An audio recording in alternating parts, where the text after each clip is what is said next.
Hello and welcome. I am Dr. Lara May, a clinical pharmacist specializing in functional medicine, as well as a certified yoga teacher and Reiki master. I run a truly integrative health coaching practice encompassing functional medicine lab testing, yoga and meditation, and a sprinkling of Reiki energy medicine. Join me here on Light Body Radio to break through your health plateau and come into alignment with your natural vitality.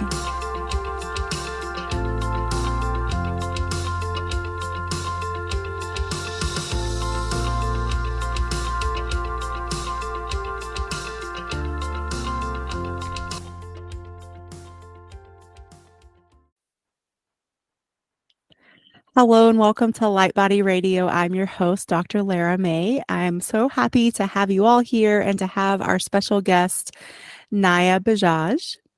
And she is an internationally accredited yoga therapist and narrative-based medicine facilitator who helps exhausted women eliminate fatigue, manage their weight, and nourish themselves so they can stay focused and present to create the impact they want in the world. She collaborates with changemakers from all walks of life, from the C-suite to the playground, to design purposeful, nourishing, well-being practices that take yoga beyond asana so they can be in better relationship with their body, breath, and mind to influence healthier and more sustainable relationships with the world around them. I love that. Welcome, welcome. Thank you for having me here. So I want to start in two different places, but I'll start the most traditional with this show is tell us your story and how you came to be a yoga therapist. And then we'll move on to my next very important question. I'm curious about what the second question is. It's really not that big a deal, but I came to yoga therapy in part because I am of, South Asian descent. So it's kind of been something my family has always done. And for me, the introduction was actually more on the philosophical side of yoga and the Ayurvedic side of the practice than it was yoga asana. As a kid, I lived with chronic joint pain. I'm hypermobile, so all of my joints hurt a lot as a kid. And a lot of the sort of anti-inflammatory practices that my mom or my grandma would suggest, right? Things like turmeric milk, all those fancy turmeric lattes. I've been drinking them for 37 years, give or take, so well before they were popular. And just ways of thinking of being in the world. I remember sort of sitting at my grandfather's feet. He used to hold classes on the Bhagavad Gita in our home. So once a week, people would come and literally sit at his feet as he talked about the philosophies that underpin yoga and how you should approach being in the world. And so that's always been part of my life. My grandmother taught me how to chant, which is a big part of the therapeutic yoga practice. And I didn't realize all of these things because as a kid, you're just like, oh, well, this is what everyone's doing, right? This is just what life is like. And I found my way to yoga asana because my dad signed me up for a class. I was a pretty anxious teen. I was also struggling with some disordered eating because as a kid who didn't move so much, I gained a lot of weight. And as a teenager in the 90s, which was peak diet culture, it was really uncomfortable to be in a larger sized body. And so my dad said, oh, well, nervous system seems a little bit out of whack. Go to a yoga class. And then he signed me up for a seniors yoga class at the local community center, which he says was a mistake. I don't believe him. But I walked into this room. Everyone else was 65 plus. I was 13. The teacher was very confused about why I was there. And she said, but you're on the list, so you can stay. And so I did this practice and I'm looking around the room and all of these people seem really comfortable in their bodies, really at home in their bodies, even, with mobility issues, just with, what happens when you age. And I looked around and said, well, you know what, I'm not there now, but when I'm that age, I would like to be that comfortable in my body. And if yoga asana is the way in, then this is probably something I should stick with. And so I stuck with it all through university where my eating disorder got really bad. And yoga was the only way really to sort of come back to a body that didn't always feel safe and comfortable, but to learn to be present in it, learn to appreciate it for what it was able to do. And from there, once I got a real job after I graduated, I was like, oh, what do people do after work? You have this 9-to-5 thing. Then what else do you do with your time? Oh, a lot of people go to the gym. So I took up strength training, injured myself multiple times because my trainers weren't set up to work with hypermobile people. And realized after that I was only really going to go to yoga classes. Took up yoga very seriously. with a very disordered eating mentality to it. So I was that person who was doing 3 hot yoga classes a day, which is terrible. Oh my goodness. So injured myself doing yoga, which is not something that most people do. But it is possible, which I don't think is talked about enough. Yes, yoga injury is very real, especially because it tends to attract hypermobile people who can get really bendy, and then you get more bendy and you don't have the muscular strength to pull out of it. And my teachers correctly recognized that and said, maybe you should take a teacher training so you can learn how not to hurt yourself in class. And so I did that and was probably one of 2 teachers of color at the studio that I was in, to the point where people would walk in and be like, oh, you're the yoga teacher? You don't look like a yoga teacher because you're not, 20 years old. You're not a size 2. You're not white. You're not blonde. And that was really interesting to hear. I remember one of my students brought her daughter, who was about 9, to a restorative class. Her daughter didn't take the class, but I taught it and stepped out. And she said, oh, why are you leaving class early? This little 9-year-old girl. And I said, oh, well, I just finished teaching it. And she looked me dead on and said, you're not a yoga teacher. You don't look like one. She was 9. And so I realized that maybe that wasn't the space for me.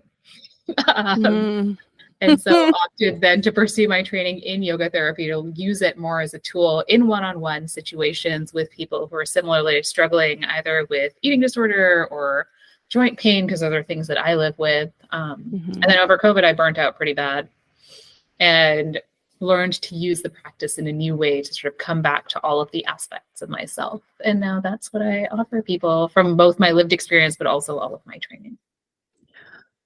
That's amazing. Yeah. And it just boggles my mind that in this country, we can have so many people miseducated about the history of yoga and the origins of yoga. And so, but that's a topic for another time. So my next so important question was, what's the difference between the yoga that the Western world knows, which is asana, which is the poses and the movement, versus yoga therapy? How do those things differentiate? So yoga is this really awesome system of being in the world, and there are 8 aspects to it. The philosophy, which is not talked about enough, which sort of covers both your relationship with yourself and your relationship with the world around you, and includes principles like being truthful and non-harming and all kinds of other just like really helpful golden rule kind of things that can be really useful, especially now in conversations about diversity and inclusion and, how we're just better humans with humans. So that's a big part of it. The other part that gets left out of a lot of Western yoga conversations is the breath work. One of my teachers likes to say, if you're not breathing, you're doing a great fitness class, but it's not a yoga practice. Right. A lot of teachers tend to cue without cueing breath. The purpose of a yoga practice, especially a therapeutic practice, is to help you regulate your nervous system. You do the movement as a way of connecting with the breath. So ultimately, you can be physically comfortable when you sit for meditation, which is another aspect of the practice that doesn't always come into play, particularly in large studio classes. You might get sort of 2 minutes of shavasana at the end if you're lucky, and the teacher hasn't taught sort of 60 minutes of active practice. But the purpose of the movement practice really is to regulate your nervous system with the breath, so then you can sit in meditation, connect with deeper aspects of yourself, explore, how you came to be the way you are in the world, and maybe start to change those patterns. So there's a lot more to it. Therapeutic yoga is really powerful because it is a one-on-one practice. So you would work with a yoga therapist, whether that's me or someone else in the field. And we do a full biopsychosocial assessment, which not all healthcare practitioners get to do. They don't have the luxury of time often. I mean, I can't remember the last time my physician asked me some of the questions that I ask my students about quality of sleep or how supported you feel and how connected you are to your community. And so we assess all of those things, set short, medium, and long-term goals for your well-being, which is another conversation that doesn't always happen in the healthcare space. And then from there, we collaboratively design a practice. So I come in with a bunch of tools. You tell me what you want to do. We see what feels safe and comfortable. And then we design a practice that fits your life. As opposed to it's a 60-minute class, you're getting one set of instructions. It doesn't matter what your lived experience is, whether you have heart disease or you're a pregnant person or you've just come out of surgery, do the same plank.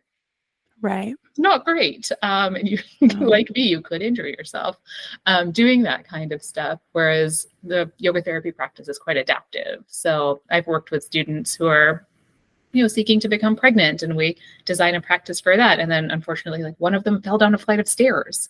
And so we adapted her whole practice to support her recovery from that fall and then returned to her original goal.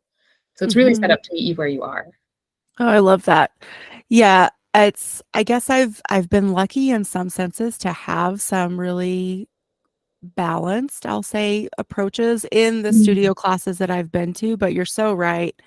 And it's funny too, like I started my yoga journey in studios Mhm. with Bikram and that hot yoga style. And so when you say like 3 a day, I never made it that much, but I did do 2 a day sometimes. And then also, yes, I can totally relate with the whole like hypermobility thing.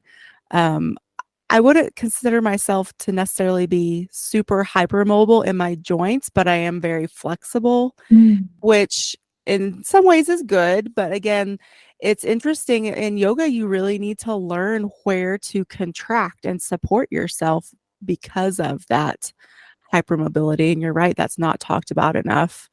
Mm. And so I love that you said someone suggested to you to take a yoga teacher training to learn how to not hurt yourself. Yoga teacher trainings are great for many reasons, even if you don't want to be a yoga teacher. I myself am a yoga teacher train yoga teacher as well. Let me get my words straight. And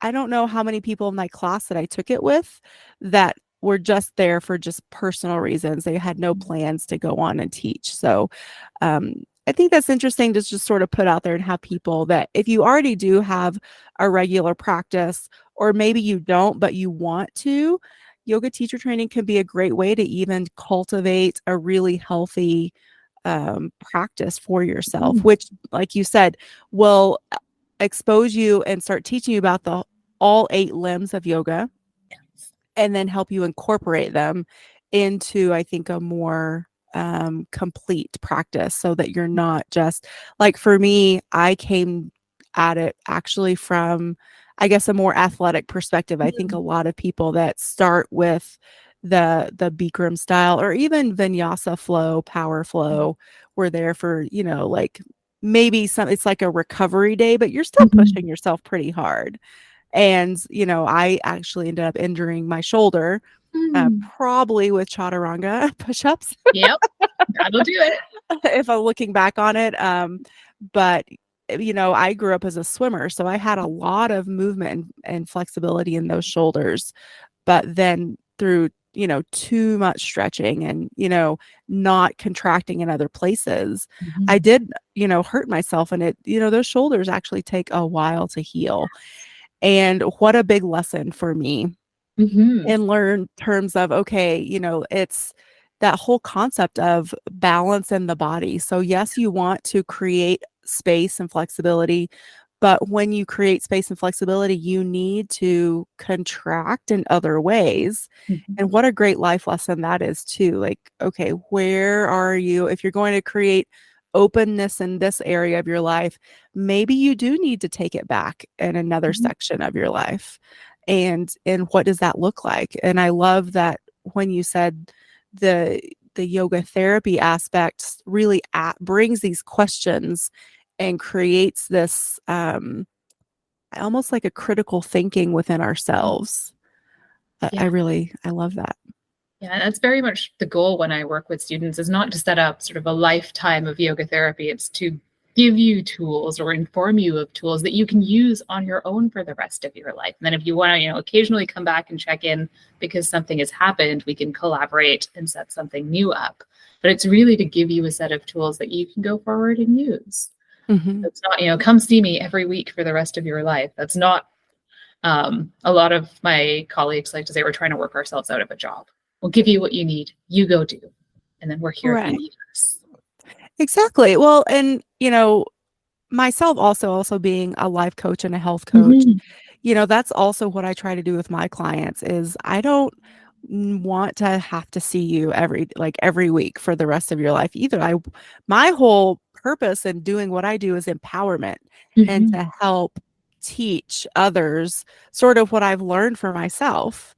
And that's why I ask all my guests about their journey to where they are, because Mhm. I think it's really important for anyone listening to this show to realize that we all got to where we are as these practitioners by living our life and living those experiences and finding tools to come through them and out of them and onto the other side, but then in a way that creates and maintains this life of introspection, balance, creativity, joy, prosperity, all the things that, in my personal opinion and experience, take an active involvement. Yes. They're not just passive. They don't just, I mean, like sometimes they maybe happen, but really it's because of choices we made and things we brought in that the reason is Mhm. to why that happened. It's not just by chance, I don't think. No, Like no. I do believe in synchronicity, but you know what I mean. Mhm. Yes, and the beautiful aspect of sort of a less sort of asana-based practice is that you find that alignment in yourself as you're as you deepen your awareness and as you better regulate your nervous system. If you're not sort of constantly in fight flight mode, you can better connect with those things that ultimately result in more joy and prosperity and abundance. Yes. And, when you brought up the breath work, which in yoga is called pranayama, Mhm. um, it's when you're in that fight or flight, it's the breath work that should help you come out of that. And so, yoga again is not just on the mat. And I think a lot of teachers talk about like taking your yoga off the mat. But what Yes. does that really mean? And it could be something just as simple as, oh, I am stressed at work, or, oh, I feel myself maybe moving into a panic attack. How Mhm. do I help myself come out of that? Or Mhm. maybe if I need to be in that space, that's okay. Allow myself that grace to be there. That's where the yoga comes off the mat. So Mhm. it's the grace, it's like you said, being in touch with your body, and then being like, I think everything starts with breath. I mean, we're humans. We can't exist without breath. Yes. Like that, and even like medically speaking, if you stop Mhm. breathing, that's when your heart stops. Most of the time, your heart has stopped because it has been, withheld of oxygen. Mhm. So we must breathe. And in order to be, first step of balance and health is a healthy breath practice. So Mhm. even noticing throughout your day, are you holding your breath at points? Like when you move, even just to bend over and pick something up, are you holding your breath then? Mhm. Like, Yeah. because so many people hurt their back just by bending over, and they're like, I don't understand what I did. Well, maybe it's not what you did, but what you didn't do when you bent over. Maybe you didn't contract your core. Maybe you held your breath. Maybe, like so many things. Yes. Oh my God, so many things. Now, as you were speaking, I was like, yeah, or even just noticing if you're breathing through your mouth, Hmm. right, which I'm seeing more and more of with my students and sort of just reteaching the practice of breath. There's one of my colleagues likes to say, if you can breathe, you can come see a yoga therapist, like regardless of other mobility pieces, because there's often that sort of mental state too, where, oh, I can't do yoga because I'm not flexible enough, or I can't do yoga because I have an injury. If you can breathe, you can come see a yoga therapist, because that's almost always where we start, is rest first, because as a population, we don't rest enough. Hmm. And then really just regulating your nervous system with your breath so that you can move into sort of that dorsal ventral state, be in that rest and digest space where your body is being nourished by what you're eating as opposed to not processing it properly. And from there, building strength for movement and flexibility and all of those awesome, awesome things. Yes. Let's move into your area of expertise, Mhm. how yoga therapy really helps women with weight management. Mhm. And I think I'm assuming a piece of it, and I'm sure you'll talk about it, is well, you did talk about it within your story, is coming into that level of acceptance and comfort within our own bodies, no matter where we are. Yes, yes. And so I had the good fortune of doing my thesis research for my yoga therapy practice in with primarily women who were struggling with obesity as it related to other conditions. So whether it was heart disease, digestive disorders, diabetes, and it was really for me eye-opening to see how if folks committed to doing a fairly short practice, the really significant impact it had on their well-being. One of my students arrived in her first session, said, I know, we were going to talk about obesity, but I've developed sleep apnea and I'm really anxious about it. Can we work on that? And so we really just did a few simple things, not even full practices, to address her sleep. And within 4 weeks, she was like, oh, my physician said I don't need a CPAP machine anymore because my breathing is better, because the muscles in my throat are stronger just from chanting and deliberately breathing in some ways. And by the end of our 12 weeks together, when she arrived, she was on 3 kinds of heart medication. She was down to 1, just from a 15-minute practice that she did consistently, and then some other small lifestyle changes. Mm-hmm. And it blew my mind, because I know the practice works because I've done it, but to see it work for someone else was so heartening. And she's continued with her practice. Her health continues to improve. Other students also saw significant gains when they committed to practice. And I think that was one of the biggest learnings for me. As your yoga therapist, I can offer you a practice, but if you don't do it, you won't see any results. I can't do it for you. Right. And it's not as simple as, hey, take this pill and you'll be fine. It does require some dedication. But the really other neat things that happened were they were sitting down to meals with their families more, so relationships improved. A lot of my students also sort of dove deeper into food prep and things like that. And one of them is now friends with the farmer who grows her vegetables, and goes to see a dairy farmer every so often because she's still consuming dairy, feeds the cows that feed her. Talking about being connected with your community. Yes. Your food really community. Yeah. That's beautiful a big thing. Relationships. Yeah. One of them took up gardening and has really sort of committed to restoring her relationship with her environment. And so it was really beautiful to see how what started as a fairly simple yoga practice impacted all 8 aspects of their well-being. So their physical health, their mental health, their emotional health, their spiritual health as it relates to sort of their natural environment.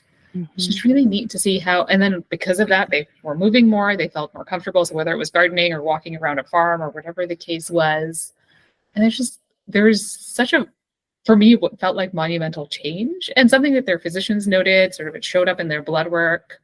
And so it wasn't weight loss focused necessarily, because a lot of folks are like, oh, I just want to lose the weight. It was more about being comfortable in a body as it's changing for the better, which was neat to see.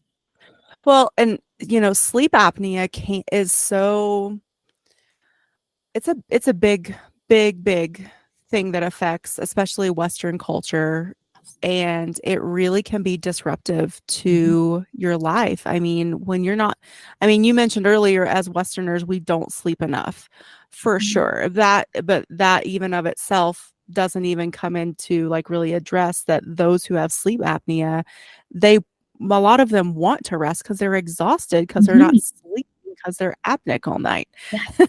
Which means, you're essentially you stop breathing several times a night, up to hundreds of times. Sometimes for some people, it's really kind of mind-boggling how our body can still function on so little sleep. And so the fact that you were able to help someone with just that piece is amazing. I think it's amazing and really powerful. So yeah. Can you talk a little bit maybe about that piece specifically? Because you said it was mainly pranayama focused. Yeah. So there's a few tools we use for sleep apnea, and primarily it's to sort of strengthen the muscles in your throat so that your throat stays open so you can breathe, as opposed to experiencing any sort of collapse in that space. And so there's a couple of practices, but we also did a lot of chanting. And she was someone who was just I'm not going to chant in Sanskrit. It feels weird. And fair enough, it's not your culture. And so she used to sing Broadway show tunes. She made a list of show tunes that she loved. None of them are short. And so every time, and she had a corporate job, so she would schedule a 5-minute break between her meetings, and at the top of her lungs in her home office, just sing a show tune.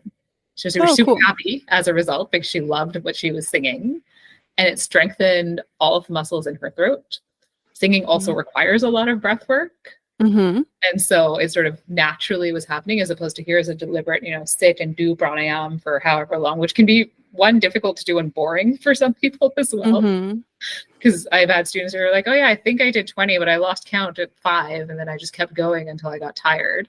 If you're not used to the rhythm of it, or I have students who fall asleep doing pranayama because it's so soothing. So she was like, Mhm. no, show tunes keep me awake. I'm belting them out, every 5 minutes for 8 hours, which was great. And so she really just strengthened all of the muscles in her throat. She strengthened the muscles in her jaw and in her face. And so when she was asleep, because there was more tone in all of those spaces, she was better able to keep her airway open. And as a result, um, had better quality sleep. And then from there, we built in sort of more traditional pranayama practices. So we did the alternate nostril breathing.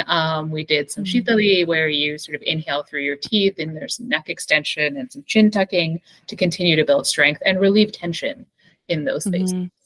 Okay, wow, that's fascinating. I love that. Um, I think, yeah, I think for those of us that do enjoy singing, the chanting aspect is a little less intimidating, but you're right, especially, as a Caucasian person in a yoga teacher training when the chanting came up, like I've done the ohms in practice, Mhm. but like beyond that. So that was something that I really enjoyed exploring more after teacher training, was some of the chanting aspects. Mhm. And we can, get into the vibrational aspect of, and, we are vibrational beings. So, um, I would say for anyone out there, like, yes, you might feel weird and awkward at first, but again, like once you like start just playing with it and trying it, and then really start to feel into like even just an ohm is a Mhm. great place to start, and it can really change the vibration of your body, and which translates to your mood and your mindset. And again, it has great trickle down effects. So yeah, just sort of be brave sometimes. Yeah. And you can start in safe spaces. Like she started singing in her shower. And because it's an enclosed environment, like no one really can hear you over the water. And she's like, as that Mhm. got comfortable, then it was singing at my desk, and then it was all of the other things. And one of the, not expected benefits was she's also more comfortable presenting now in front of rooms of people because she feels stronger in her voice, which I find for women can be an interesting sort of dynamic to explore. And there's some reflection perhaps to be done there if you feel like you haven't been able to use your voice to then Mhm. sort of over the course of a practice physically develop the strength, which then she's better able to project and do all of those fun things. So there's lots and lots of benefits. Yeah. So, let's talk about now. Let's see what else. Is there something else that maybe you've seen like a big theme with your clients in terms of um, the benefits with, I don't know, I don't know, tell me something else that like, I think for most of my students, sort of the light bulb that goes off is that when I'm breathing better, everything else gets better. My relationship with myself gets better because I'm better regulated. A lot of my students are parents, and they're like, oh, because I'm feeling more grounded and I'm sort of not either in fight, flight, or just completely sort of disconnected and dissociated from the world around me. I'm better able to regulate with my kids. I'm better able to Mhm. regulate with my colleagues.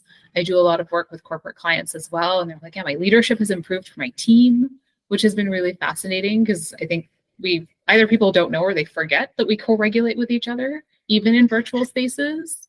And Mhm. so when you are grounded, the person that you're with is, if they are not grounded, is better able to co-regulate with you and then go from there. A lot of my work now is in correctional institutions, so prisons. And Mm, there's a lot of dysregulation in those spaces, often for just as a sure. result of the environment. And so if someone Yeah. can take, 2 minutes, do a breath practice, come back to themselves, that creates these little ripple effects where there's more and more regulation happening. And so that's Yeah. really neat to observe. Yeah, I think, that question of how we show up in the world, Mhm. and in conjunction with that, like what we put out is what we receive. So, if we're showing up anxious, our shoulders are in our ears Mhm. and not breathing, then that's sort of like what people mirror back to us. Mhm. So yeah, I would say, and I think too, like when you said like parents with their children, like our children are always looking to us for those cues. and they pick up what we're putting down. And so much of my energy medicine practice with my clients is helping them release what they picked up from their parents, teachers, other family members growing up that we don't even realize that we're doing. It's unconscious. And especially as, we're all empathic to some level, but those super empathic children, I think also like want to take that on to help their loved one, and not knowing what to do with that energy when they're taking it on. And so, that's a whole nother topic conversation too, is what that leads to down the road. But then, as adults, that's why I think this is so valuable and can be so transformative, it with such simple approaches. I mean, this is not complicated, but it is powerful. Yes. And like you said, it requires you to do the work. Like you can't do it for them. So there has to be this element of self-commitment also. So I think, do you ever have clients that come to you that are like, they want to do it, but then struggle with that implementation and consistency? Yeah. I mean, a lot of it is habit change, and habit change is hard. And so the approach that pretty much every yoga therapist will use is we try not to take away things. So it's not, don't eat this or don't do this. It's here's something else you can do in addition to. And then over time, the thing in addition to becomes easier, more preferred, and the stuff that is less helpful sort of falls away. But it takes time and it takes some dedication. And so I have a whole range of accountability practices with my students, depending on their style. One of my students is a big fan of my cats. And so every time she does her practice, she sends me a text message to say she's done, and she gets a photo of one of my cats, which makes her happy. So she gets a little dopamine hit. Nice. And so it is quite adaptive in terms of sort of what makes sense for people. And it's also why the practices are designed to fit people's lives. So again, a lot of my students are parents. I work with a lot of new moms who are like, I barely have time to go to the bathroom. Where am I going to put a yoga practice in my day? And I was like, okay, well, if you are going to the bathroom, even if you are accompanied by a small human, here's a quick breath practice and, a quick arm movement to release the tension in your shoulder from carrying that small human around. Because chances are, if you're in the bathroom, they'll be on the floor. And so it's designed to fit into people's lives wherever it makes sense for them. And then as the practice, starts to bring relief, starts to address whatever that immediate short-term goal is, it builds the desire to do a little bit more. And so it is quite iterative and integrated in whatever way it needs to be. Lovely. I love it. So tell people where they can find you. Well, you can definitely find me on my website. I am Canadian, so it is a .ca web address as opposed to a .com, but it is holisticyogatherapy.ca. And you can just Google holistic yoga therapy. It's one of the top results, at least on the first page. So if you can't remember the web address, that will happen. I'm also on Instagram at Holistic Yoga Therapist, or you can find me on LinkedIn. Just use my name, Naya Bajaj, and I'll pop up there as well. Cool. Well, thank you so much for your time, your expertise. I love it. I'd love to have you back to maybe dive deeper into some of more of these. Every time we said, well, that's a topic for another time. Yes, please. I would love dive deeper. So again, everyone, check out her website, holisticyogatherapy.ca, and reach out to her on the socials, and encourage everyone to come to this with an element of curiosity and openness, because again, like, I think we all have our different reasons for coming to a practice like this, but it's always fascinating what unfolds when we're not expecting it, and the myriad of ways that these practices can create things in our life in a positive way. So what's better in life than that, really?